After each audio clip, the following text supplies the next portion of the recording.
मित्रांनो, big boss Marathi सीझनचा आज grand finale असून नक्की कोण जिंकणार बिग बॉसची ट्रॉफी हा एक चर्चेचा विषय ठरलेला आहे।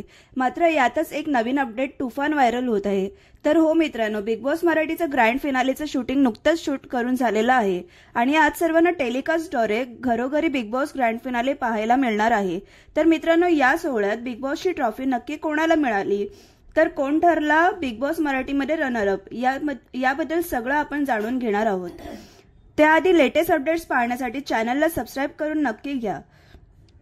मित्रांनो, बिग बॉसच्या सीझन 5 मधून आतापर्यंत बरेचसे चांगले कंटेस्टंट बिग बॉस घरातून बाहेर पडलेत, हे आपण पाहिलेलंच आहे। यातच प्रेक्षकांच्या मतांना काही किंमत आहे की नाही असा देखील प्रश्न प्रेक्षकांकडून उपस्थित करण्यात आला। याचे कारण म्हणजेच बिग बॉसने फक्त वोटिंग ट्रेंडच्या आधारावर कोणत्या सदस्याला घराबाहेर काढलेले नसून कोणत्या सदस्याने सीझनमध्ये किती कंटेंट दिला आहे या गोष्टीवर लक्ष दिलेलं आहे। याचेच एक चांगले उदाहरण म्हणजे पॅडी दादा म्हणजेच पंढरीनाथ कांबळे। कारण घरात जेव्हा एकूण 8 सदस्य बाकी होते तेव्हा सुद्धा नंबर 5 ला म्हणजे टॉप 5 ला असणारे पॅडी दादा यांचे मिडनाईट एविक्शन करण्यात आले आणि बिग बॉसच्या घरातून बाहेर करण्यात आले। हे आपण सर्वांनी पाहिले मित्रांनो। तर मित्रांनो, बिग बॉस सारख्या रियालिटी शोचा एक नियमच आहे, जर कोणता स्पर्धक हुशारीने आणि शारीरिक बळाने खेळला असेल आणि शो मध्ये चांगला कंटेंट दिला असेल तर शोचे मेकर्स त्या स्पर्धकाला ट्रॉफी देऊ शकतात।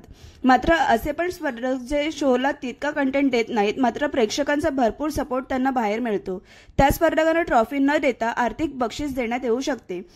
तर या सगळ्याचा इशारा नक्की कुठे जात आहे हे आपल्याला समजलेलेच असेल मित्रांनो। तर हो मित्रांनो, तुम्हाला बरोबर लक्षात येत आहे, बिग बॉसच्या मराठी सीझनमध्ये जरी सूरजला एकतर्फी भरपूर मत मिळत असले तरी अभिजित आतापर्यंत त्याच्या बुद्धिचातुर्याने कमालीचा खेळलाय।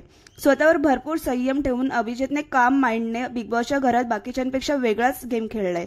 त्यामुळे जर कंटेंटच्या बाबतीत बघितल्यास दुसऱ्या नंबरला येणारा अभिजित सावंत ट्रॉफी जिंकू शकतो। मात्र असे सगळे असले तरीही बिग बॉसचा आतापर्यंतचा रेकॉर्ड आहे, ज्या सदस्याला प्रेक्षकांचे भरपूर वोट्स मिळतात तो सदस्य बिग बॉस ट्रॉफी मिळवतो।